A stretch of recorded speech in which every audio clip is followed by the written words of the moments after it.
सास जैसा पति। कई औरतों की ख्वाहिश होती है कि वो सिर्फ अपने पति के साथ रहे, क्योंकि सास की झिक झिक किसे पसंद है। एकता की सास साथ नहीं रहती, सिर्फ पति और वो। लेकिन क्या है एकता की जिंदगी बिना सास के? देखिए। अरे अरे एकता, क्या है? रोज लेट उठती हो। कभी तो वक्त पर उठा करो। हाँ, लेकिन उठना क्यों है वक्त पर? 8 बजे तो उठ जाती हूँ मैं। देखो एकता, ये नहीं चलेगा। सुबह 6 बजे उठा करो। खाने में थोड़ी वैरायटी बनाओ और घर को साफ सुथरा रखो ना। अरे अरे अरे, जो मुंह में आ रहा है बोले जा रहे हो। क्या मेरा घर गंदा रहता है? कितना साफ रखती हूँ। खाने में भी हमेशा मैंने अच्छी चीजें बनाई हैं। और फिर ये 6 बजे उठने की जिद क्यों? देखो, मैं नहीं जानता। बस 7 बजे तक घर के मंदिर में दिया जल जाना चाहिए। एकता बेचारी करती भी क्या, पति की बात माननी भी तो जरूरी होती है। एक दिन एकता सुबह पूजा करके पति को प्रसाद देने कमरे में जाती है, तो पति अपनी माँ से फोन पर बात कर रहा है। हाँ माँ, मैंने तो साफ बोल दिया। सुबह 6 बजे उठना है, नहा कर ही किचन में जाना है और 7 बजे तक मंदिर में दिया जल जाना चाहिए। आ रही होगी चाय लेकर। चलिए, मैं रखता हूँ माँ, बाय। बेचारी एकता ने पति का ये रूप तो सोचा ही नहीं था।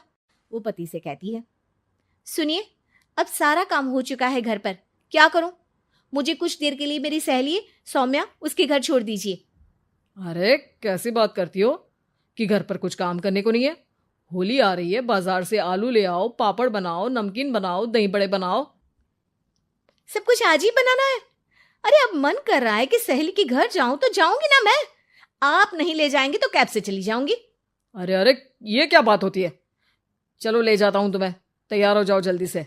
कैब की धमकी तो ऐसे दे रही हो जैसे माँ ने दरवाजे में कैब खड़ी कर रखी हो, विथ ड्राइवर।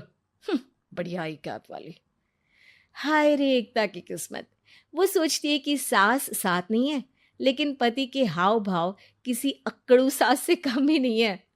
पति एकता को सहेली के घर छोड़कर कहता है, अच्छा सुनो, वक्त पर घर चली जाना और शाम को गर्मा गर्म पुलाव खाऊंगा मैं। बनाकर पहले ही मत रख देना। और हाँ, रायता भी बना लेना। हाँ जी हाँ, फिलहाल क्या मैं अंदर जा सकती हूँ? नाश्ता पेट भर करा दिया, दोपहर का खाना भी पैक कर दिया। पहले जो खाया है उसे तो पचा लो, दिन का खा लो, अभी से रात के खाने की चिंता में बाल न जल जाए कहीं। पति को एकता की बात पर गुस्सा तो बहुत आता है, लेकिन ऑफिस में देरी के कारण वो कुछ नहीं कहता।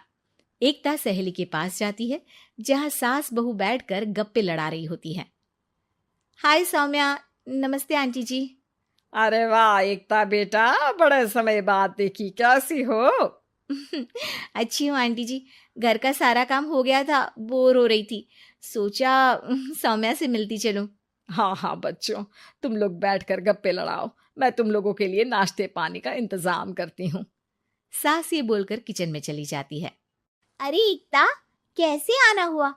थोड़ी परेशान सी भी लग रही है, सब ठीक तो है ना? अरे यार, कहाँ ठीक हूँ। ना सोने मिलता है, ना अपने मन का कोई काम करने मिलता है। बस सुबह 6 बजे से किचन और रात के 12 बजे तक घर का काम। मेरी तो कमर ही टूट रही है। अरे क्यों मजाक कर रही है?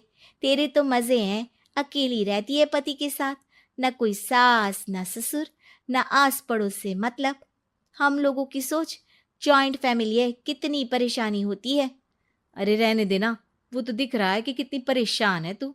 सास किचन का काम कर रही है और तू सहेली से गप्पे।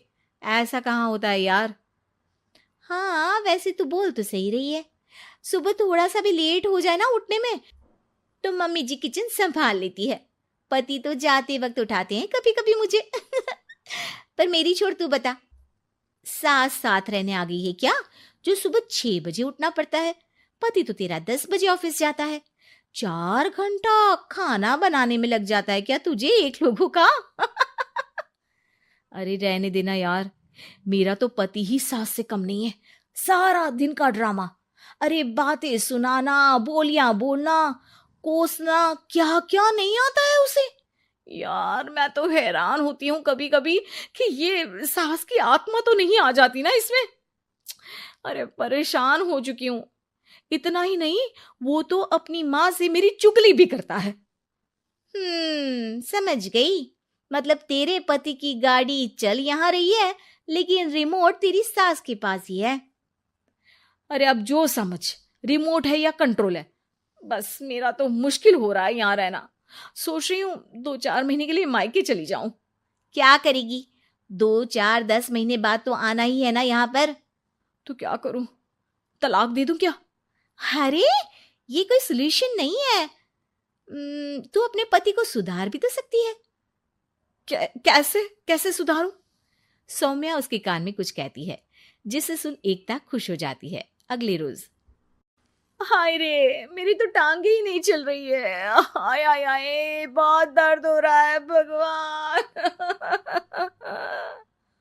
अरे क्या हुआ एकता, रुको मैं माँ से पूछता हूँ। लेकिन पति जैसे ही माँ से बात करके एकता के पास आता है। क्या नौटंकी है ये, क्यों रो रही हो? अरे कोशिश करो ना उठने की। ये काम से बचने के लिए जो नाटक है ना, बंद कर दो, वरना माँ आ जाएगी यहाँ पर। एकता की तो मानो मन मुराद पूरी हो गई। अरे हाँ हाँ, तो बुला लो ना उन्हें, जल्दी से बुला लो। मैं 4-5 दिनों के लिए आराम करना चाहती हूँ, चल तो सकती नहीं हूँ। खाना पीना कैसे होगा? अब क्या था, सासू माँ आ जाती है एकता के घर। सासू माँ, मुझे ये हमेशा बताते हैं कि आप कितनी हार्ड वर्किंग है। बस अब अगले 15 दिनों तक मैं आपको देखूंगी और आपकी जैसी ही बनूंगी।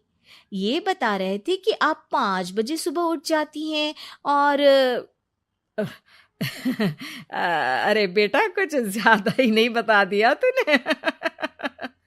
अब नहीं माँ, मैं चाहता हूं कि ये आपकी तरह तौर तरीके सीखे, जैसा आप मुझे बताती है ना। मैं तो हमेशा हॉस्टल में रहा, कभी देखा भी नहीं आपको, लेकिन मैं चाहता हूं कि एकता पूरी आपकी कॉपी बने, घर गृहस्थी आप ही की तरह संभाले। हैं? हाँ। तो अब माँ जी यही है, तो क्यों ना कल से शुरू। लेकिन अगले दिन सास 9 बजे सोकर उठती है। बेचारा बेटा बाहर से खाना मंगा कर खाता है। शाम को घर आता है तो सारा घर बिखरा रहता है। अरे माँ, ये घर इतना बिखरा क्यों है? अरे वो बेटा, आज वक्त ही नहीं मिला किचन से। सुबह का नाश्ता, दिन का खाना, अब रात को तो मेरा मन ही नहीं है कुछ बनाने का, तो बाहर से ही ले आ, या दिन का जो खाना बचा है ना वही खा लेना। ओ माँ, इससे अच्छा तो एकता कर रखती है। भले ही आराम आराम से काम करती है, लेकिन आज तक मुझे बासी खाना नहीं खिलाया। खुद तो तुम 9 बजे उठी हो, वो तो फिर भी 8 बजे उठती थी। अरे बेटा, मेरे बस की नहीं है 8 बजे उठना, वो तो ना मैं झूठ बोल रही थी। मैं तो चली अपने घर। अरे कम से कम तेरे पापा मुझे सुबह की चाय खुद तो बना कर देते हैं ना। ना जी ना, मुझे नहीं रहना अपने बेटे के पास। ये बोलकर सासू माँ चली जाती है अपने घर और एकता की लाइफ फिर से सेट हो जाती है, बहुत अच्छी तरह।